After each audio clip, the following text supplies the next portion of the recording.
Computer से भी तेज दिमाग, एक ऐसी ऊर्जा शक्ति, एक ऐसी ब्रेन पावर जिससे आप किसी भी विषय को, किसी भी बुक को एक बार पढ़ेंगे तो आप उसे कभी नहीं भूलेंगे। आपका दिमाग इतना तेज हो जाएगा कि अगर आपने किसी भी चीज को एक बार पढ़ लिया तो वह हमेशा के लिए आपके दिमाग में सेव हो जाएगा। क्योंकि आपका दिमाग कंप्यूटर से भी ज्यादा तेज है, क्योंकि एक इंसान ने ही कंप्यूटर को बनाया है। बस कुछ नॉर्मल चीज जो आपको नहीं पता है। आज के इस वीडियो में जो जो बातें हम बताने जा रहे हैं, अगर आपने फॉलो कर लिया तो 100% आपके दिमाग के सामने कंप्यूटर भी फेल हो जाएगा। हमारे शरीर को कंट्रोल करने वाला हिस्सा है दिमाग। हम क्या करते हैं और कैसे करते हैं, हमारे हर एक एक्शन पर दिमाग का ही कंट्रोल होता है। इसीलिए दिमाग को सेहतमंद रखना बहुत जरूरी होता है। लेकिन दिमाग को सेहतमंद करने के क्या तरीके हो सकते हैं, अपनी सेहत पर भी सही से ध्यान नहीं दे पाते। फिर भला दिमाग की सेहत के बारे में सोचना का समय किसके पास है। आजकल लोग बड़ी आसानी से चीजों को भूल जाते हैं। सुबह की बातें शाम तक उन्हें याद ही नहीं रहती। एक रिसर्च के मुताबिक 90% लोगों को यह तक याद नहीं रहता कि 4 दिन पहले उन्होंने क्या खाया था। अगर आपको भी अपना 4 दिन पहले का डिनर याद नहीं है तो बिल्कुल आपका दिमाग बहुत ही ज्यादा कमजोर है। ब्रेन अगर ठीक से काम ना करें तो हमारा कोई भी काम सही से नहीं होता। इसलिए दिमाग को तंदुरुस्त रखने बहुत ही जरूरी है। हमारा दिमाग, जो कि करोड़ों न्यूरॉन्स सेल से मिलकर बना है, अगर हम इन न्यूरॉन्स की संख्या और इनकी वर्किंग पावर कार्यक्षमता को और ज्यादा बढ़ा दे तो हमारा दिमाग भी वैज्ञानिकों की तरह तेज हो जाएगा, जैसे कणाद, आर्शी, आर्यभट्ट, ब्रह्मगुप्त और आइंस्टीन, जो कि बहुत बड़े वैज्ञानिक थे और जिन्होंने अपने आविष्कारों से दुनिया को एक नई दिशा दी। और भी हमारे भारत महान पुरुष, जैसे भारत के महान ज्ञानी स्वामी विवेकानंद जी, जिन्होंने 1 घंटे में 700 पेज वाली बुक को पढ़ लेते थे और उनके दिमाग में बुक में लिखी हुई सारी बातें सेव हो जाती थी, मतलब याद हो जाती थी। जी हाँ, आज हम बात करेंगे इन महान वैज्ञानिकों और महान पुरुषों के जैसे अपने दिमाग को कैसे तेज करें। हम बात करेंगे दिमाग को तेज करने वाले ऐसे रामबाण तरीकों के बारे में, जिससे आपका दिमाग भी इन वैज्ञानिकों और महापुरुषों से भी तेज हो जाएगा। जैसे आज हम आपको आपका दिमाग तेज करने के लिए इन महान वैज्ञानिकों और महान पुरुषों का उदाहरण दे रहे हैं। ठीक इसी प्रकार अगर आज की बताई गई इन बातों को आप मान लेते हैं और इस विधि को पूरा कर लेते हैं तो आने वाले अगली पीढ़ी में आप भी इन्हीं वैज्ञानिकों और महापुरुषों के जैसे एक उदाहरण बनेंगे। जी हाँ, अब इस वीडियो को बहुत ध्यान से सुनें और बताई गई बातों को पूर्णतः फॉलो करें। लेकिन अगर आप इसे हेडफोन लगाकर सुनते हैं, बहुत अच्छा होगा, क्योंकि आपका कंसंट्रेशन बना रहेगा। एक और महत्वपूर्ण बात, इस वीडियो को देखते समय, सुनते समय, जिस वक्त आप इसको देख रहे हैं, आपके पास एक डायरी और एक पेन होना अति आवश्यक है, क्योंकि इस वीडियो में हम बताएंगे कि अपने दिमाग को महान वैज्ञानिकों और महापुरुषों से भी तेज बनाने के लिए आपकी दिनचर्या कैसी होनी चाहिए, आपको हर दिन क्या करना चाहिए। तो चलिए, ज्यादा देर बाधा न बनते हुए आज के टॉपिक पर चलते हैं। मित्रों, दिमाग को सक्रिय और तेज बनाए रखना एक सतत प्रक्रिया है, जिसमें शारीरिक और मानसिक स्वास्थ्य का ध्यान रखना बेहद महत्वपूर्ण है। दिमाग को सक्रिय और तेज बनाने के लिए कुछ खास आदतें, व्यायाम और खानपान को अपनाना बहुत जरूरी है। मित्रों, वीडियो के अंत तक हम आपको एक विधि भी प्रैक्टिकल कराकर दिखाएंगे। इससे पहले आपको जो सबसे महत्वपूर्ण बातों को फॉलो करना है, उसको आप डायरी में नोट करें, जिसमें पहली बात तो यह है, अगर आप अपने दिमाग को सक्रिय, तेज और हमेशा के लिए एक्टिव रखना चाहते हैं, तो संतुलित आहार। दिमाग को स्वस्थ रखने के लिए पोषण एक महत्वपूर्ण भूमिका निभाता है। सही आहार मस्तिष्क के न्यूरॉन्स को सक्रिय और स्वस्थ बनाए रखता है। आहार में शामिल करें: 1. फल और सब्जियां, ब्लूबेरी, पालक और ब्रोकली जैसे फूड्स मस्तिष्क को एंटीओक्सीडेंट प्रदान करते हैं। 2. ओमेगा 3 फैटी एसिड, मछली, सैल्मन, टूना, अखरोट और अलसी के बीज दिमाग के लिए फायदेमंद होते हैं। 3. स्मार्ट कार्बोहाइड्रेट, साबुत अनाज, ब्राउन राइस, ओट्स मस्तिष्क के लिए ऊर्जा का मुख्य स्रोत हैं। 4. विटामिन और खनिज, विटामिन B12, डी और आयरन मानसिक स्पष्टता के लिए आवश्यक हैं। 5. हाइड्रेशन। पर्याप्त मात्रा में पानी पिएं, क्योंकि निर्जलीकरण दिमागी कार्यक्षमता को प्रभावित करता है। शारीरिक व्यायाम। नियमित व्यायाम से लाभ। 1. रक्त प्रवाह में सुधार। व्यायाम मस्तिष्क में ऑक्सीजन और पोषक तत्वों की आपूर्ति को बढ़ाता है। 2. स्मृति में सुधार। योग और ध्यान न्यूरॉन्स के बीच कनेक्टिविटी को बेहतर बनाते हैं। 3. तनाव में कमी। दौड़ना, तैराकी और साइकिलिंग तनाव हार्मोन को नियंत्रित करते हैं। मानसिक व्यायाम और मस्तिष्क की सक्रियता। दिमाग को तेज बनाए रखने के लिए मानसिक चुनौतियां लेना बेहद जरूरी है। गतिविधियां। 1. नई चीजें सीखें। नई भाषा, वाद्य यंत्र या कोई नया कोर्स सीखना मस्तिष्क को विकसित करता है। 2. पजल्स और गेम्स। शतरंज, सुडोकू और क्रॉसवर्ड हल करना। 3. पढ़ाई और लिखाई। पढ़ाई से मस्तिष्क को नई जानकारियां मिलती हैं। 4. सृजनात्मकता। चित्रकारी, लेखन और संगीत जैसे कार्य मस्तिष्क के लिए व्यायाम है। तनाव प्रबंधन का महत्व। तनाव को नियंत्रित करने के उपाय। 1. ध्यान और माइंडफुलनेस। रोजाना 15 से 20 मिनट ध्यान करें। 2.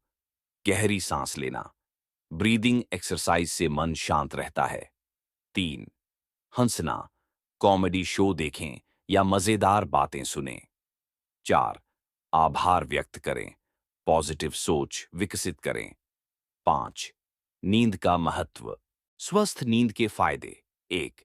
स्मृति में सुधार।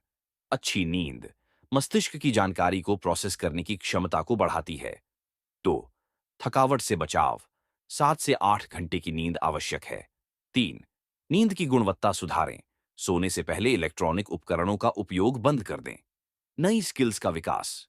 नई चीजें सीखने से मस्तिष्क को फायदा। 1. तकनीकी कौशल, कंप्यूटर प्रोग्रामिंग या ग्राफिक डिजाइन। 2. शारीरिक स्किल्स, तैराकी, मार्शल आर्ट्स या नृत्य। 3. सृजनात्मक स्किल्स, पेंटिंग, फोटोग्राफी। सकारात्मक सोच और आत्मविश्वास। आत्मविश्वास बढ़ाने के उपाय। 1. मनोबल बढ़ाएं। खुद को प्रेरित करने के लिए सफलता की कहानियां पढ़ें। 2. आत्मविश्लेषण करें, अपनी गलतियों से सीखें। 3. लक्ष्य तय करें। छोटे छोटे लक्ष्य बनाएं और उन्हें पूरा करें। सामाजिक गतिविधियों में भाग लें। समाज से जुड़ाव के फायदे। 1. बातचीत करें। दोस्तों और परिवार से नियमित संपर्क रखें। 2. सामाजिक सेवा। दूसरों की मदद करने से मानसिक शांति मिलती है। तकनीक का सही उपयोग। स्क्रीन टाइम को नियंत्रित करें। 1. शैक्षिक सामग्री का उपयोग करें। 2. फोकस बढ़ाने वाले ऐप्स का उपयोग करें। रचनात्मकता और मस्तिष्क की ऊर्जा। सृजनात्मकता को बढ़ावा देने के तरीके। 1. कहानी, लेखन। रोज नई कहानियां लिखने की आदत डालें। 2. कला और संगीत। कला और संगीत मस्तिष्क के रचनात्मक भाग को सक्रिय करते हैं। प्रकृति से जुड़ाव, प्राकृतिक वातावरण में समय बिताएं। 1. खुली हवा में टहलें। 2. हरी भरी जगहों पर समय बिताएं। ज्ञानवर्धक गतिविधियां। 1. नए विषयों का अध्ययन करें। 2. ऑनलाइन या ऑफलाइन कोर्स करें। बुरी आदतों से बचाव। 1. धूम्रपान और शराब से बचें। 2. नकारात्मक विचारों को छोड़ें। दिमाग को चुनौती दें। 1. कठिन समस्याओं को हल करें। 2. नए प्रोजेक्ट्स पर काम करें। मस्तिष्क के लिए स्वास्थ्य जांच, नियमित जांच करवाएं। 1. ब्लड प्रेशर और शुगर का ध्यान रखें। 2. विटामिन की कमी को दूर करें। कला, संगीत और शौक, रचनात्मक शौक अपनाएं। 1. वाद्य यंत्र बजाना। 2. डांस करना। आत्म अवलोकन और लक्ष्य निर्धारण। 1. प्रतिदिन अपने दिन का मूल्यांकन करें। 2. लंबी अवधि के लक्ष्य तय करें। नई चीजें खोजें और अनुभव करें। 1. सफर करें और नई जगहें देखें। 2. विभिन्न संस्कृतियों के बारे में जानें। हंसने और मुस्कुराने की आदत डालें। 1. मजेदार चीजें देखें। 2. मित्रों के साथ समय बिताएं। अनुशासन और नियमितता बनाए रखें। अनुशासन से सफलता। 1. दिनचर्या बनाएं। 2. हर दिन बेहतर बनने का प्रयास करें। इन सभी उपायों को अपनाने से आपका दिमाग सक्रिय, तेज और स्वस्थ रहेगा। महत्वपूर्ण यह है कि इन्हें अपनी जीवन शैली का हिस्सा बनाएं और धीरे धीरे बेहतर मानसिक स्वास्थ्य की ओर बढ़ें। तो मित्रों, उम्मीद करता हूं आप यह 20 पॉइंट नोट कर लिए होंगे, जो अपने हर दिन की दिनचर्या पर लागू करेंगे।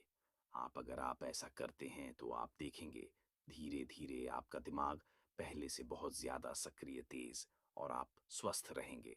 साथ ही यह जो विधि अब हम करने जा रहे हैं, तो आप अगर अभी तक हेडफोन का उपयोग न किए हो, तो अब जरूर हेडफोन लगा ले और एक जगह बैठ जाएं। मित्रों, आपको रोजाना ब्रह्म मुहूर्त में, यानी कि आपको 5 से 6 बजे तक उठ जाना है। अगर आप और पहले उठ सकते हैं तो बहुत अच्छी बात है, और अगर नहीं तो कोई बात नहीं। आप 5 से 6 के बीच में उठ जाएं, और उठने के बाद आपको 2 से 3 गिलास गुनगुना पानी पीना है। उसके बाद आपको पेट साफ करने जाना है।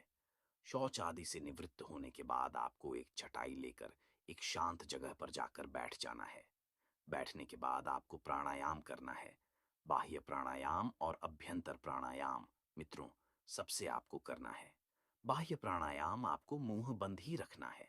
आपको नाक से लंबा गहरा श्वास लेना है और नाक से ही सांस छोड़ देना है, और उसके बाद आपको यहाँ पर ही रोक लेना है। फिर आपको अपनी क्षमता अनुसार जितना आप रोक सकते हैं, वहां पर आपको श्वास को रोके रखना है। जब आप श्वास न रोक पाए, आपको कोई असुविधा हो, तो आपको श्वास छोड़ देना है। इसको आपको 4 से 5 बार दोहराना है। उसके बाद आपको अभ्यंतर प्राणायाम करना है। नासिका से लंबा गहरा सांस लेना है, नाक से। फिर उसके बाद नाक से ही लंबा गहरा श्वास छोड़ देना है। फिर उसके बाद एक बार फिर से नाक से लंबा गहरा श्वास लेना है और अंदर ही श्वास को रोक लेना है। अपनी क्षमता अनुसार जब तक आप सांस रोक सकते, आपको अपनी सांस को अंदर ही रोके रखना है। जब आपको असुविधा होने लगे, तो आपको साथ छोड़ देना है। इसको भी आपको 4 से 5 बार करना है। तो इन दोनों प्राणायाम को आप 4 से 5 बार रोजाना कर सकते हैं। मित्रों, इन दोनों प्राणायाम के रोजाना अभ्यास से आपके मस्तिष्क में शुद्ध रक्त का प्रभाव बढ़ता है, प्योर ब्लड सर्कुलेशन बढ़ता है, और आपके जो मस्तिष्क की ब्रेन सेल्स को प्रॉपर न्यूट्रिशन मिलता है, उनको प्रॉपर ऑक्सीजन मिलता है। प्राणायाम करने के बाद अब आपको ध्यान करना है। तो ध्यान में आप या कुर्सी पर बैठ सकते, या फिर जमीन पर बैठ सकते, जिस पर भी आप बैठ सके, सुखपूर्वक उस पर बैठ जाए। तो सबसे पहले जो ध्यान होता है, वह अनावश्यक विचार तो हटाकर शुद्ध मौन होता है। इसमें मित्रों, हम सभी को पता है कि जिस दिन हमारी नींद पूरी नहीं होती, उस दिन हम एक्टिव नहीं रहते हैं। बहुत सुस्ती रहती है और बहुत आलस्य प्रमाद होता है। तो जो मेडिटेशन होता, जो ज्ञान होता है, 20 मिनट का मेडिटेशन 4 घंटे की नींद के बराबर होता है। तो ध्यान के लिए आपको सुखासन में ही बैठे रहना है। इसमें बैठे हुए आपको गायत्री मंत्र का उच्चारण शुरू कर देना है। आपको गायत्री मंत्र का उच्चारण बोलकर तेज तेज गायत्री मंत्र का उच्चारण करना है 108 बार। उसके बाद आपको एयूएम का उच्चारण करना है, एक बार बोलकर, और एक बार आपको इसी ध्वनि को अपने मन में बोलकर करना है। मित्रों, एम्स के एक साइंटिफिक रिसर्च में पाया गया कि जो गायत्री मंत्र रोजाना उच्चारण के वजह से हमारे दिमाग में एक गाबा केमिकल का जो अमाउंट है, वह बढ़ता है। गाबा केमिकल के बढ़ने से हमारा दिमाग और शांत और जागृत होता है, जिससे हमारे दिमाग की सक्रियता और अधिक बढ़ जाती है। हमारे ब्रेन में जो फ्रंटल अल्कोटेक होता है, उसकी न्यूरोप्लास्टिसिटी बढ़ती है, जिससे हमारे जो दिमाग होता है वह और अधिक तेज हो जाता है, और कॉन्शियस माइंड, सबकॉन्शियस माइंड, यानी लॉन्ग टर्म मेमोरी में चीजें जल्दी ट्रांसफर होती हैं और अधिक समय तक याद रहती है। यानी इस गायत्री मंत्र के रोजाना उच्चारण से हमारा ब्रेन इस प्रकार से ट्रेंड हो जाता है कि हम किसी चीज को बहुत आसानी से अपने शॉर्ट टर्म मेमोरी से लॉन्ग टर्म मेमोरी, यानी कि अधिक समय तक चीजों को याद रख सकते हैं। मित्रों, ये वीडियो आपको कैसा लगा कमेंट करके जरूर बताएं। साथ ही वीडियो अच्छा लगा तो वीडियो को लाइक करें, और हाँ, अगर चैनल को अभी तक सब्सक्राइब नहीं किया है तो सब्सक्राइब करें और इस वीडियो को अपने दोस्तों तक शेयर करें। धन्यवाद।